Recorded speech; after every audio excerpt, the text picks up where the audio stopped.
പൂർവം രാമതപോവനാദിഗമനം അത്വാം മൃഗം കാഞ്ചനം വൈദേഹീഹരണം ജടായുമരണം സുഗ്രീവസംഭാഷണം ബാലീനിഗ്രഹണം സമുദ്രതരണം ലങ്കാപുരീമർദ്ദനം പശ്ചാദ്രാവണകുംഭകർണനിധനം ഏതദത്യാത്മരാമായണം കൂജന്തം രാമ രാമേതി മധുരം മധുരാക്ഷരം ആരുഹ്യ കവിതാശാഖാം വന്ദേ വാൽമീകി കോകിലം. മുത്തശ്ശി രാമായണം ബാലകാണ്ഡം.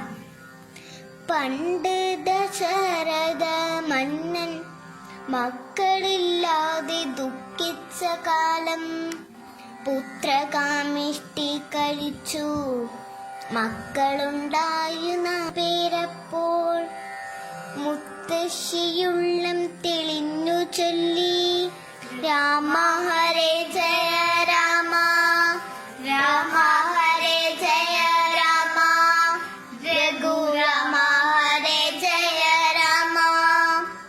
രാമനെ പെറ്റു കൗസല്യ കൈകേയിക്കു പിറന്ന ഭരതൻ ലക്ഷ്മണ ശത്രുഘ്നനല്ലോ സുമിത്രയ്ക്കുള്ള രണ്ടു സൂതന്മാർ.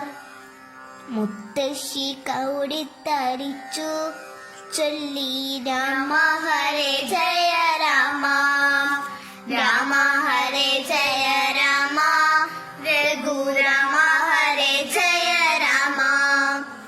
മക്കളിൽ മൂത്തവൻ രാമൻ സാക്ഷാൽ വിഷ്ണുവിന്റെ അവതാരം. ലക്ഷ്മി ഭഗവതിയല്ലോ ജനകാത്മജയാകിയ സീത. മുത്തശ്ശി കൈയിണ കൂപ്പി ചൊല്ലി രാമ ഹരേ ജയ രാമ രാമ ഹരേ ജയ രാമ രഘുരാമ ഹരേ ജയ രാമ. ബാലകനാകിയ രാമൻ ബലവാനെന്നൊരിക്കൽ തെളിഞ്ഞു. രാക്ഷസന്മാരെ അകറ്റി യാഗരക്ഷയും ചെയ്തു മുനിക്കായി. മുത്തശ്ശി അത്ഭുതത്തോടെ ചൊല്ലി രാമ ഹരേ ജയ രാമ രാമ ഹരേ ജയ രാമ രഘുരാമ ഹരേ ജയ രാമ. താടകയെ കൊല ചെയ്തു ജനകാലയ തിങ്കളണഞ്ഞു.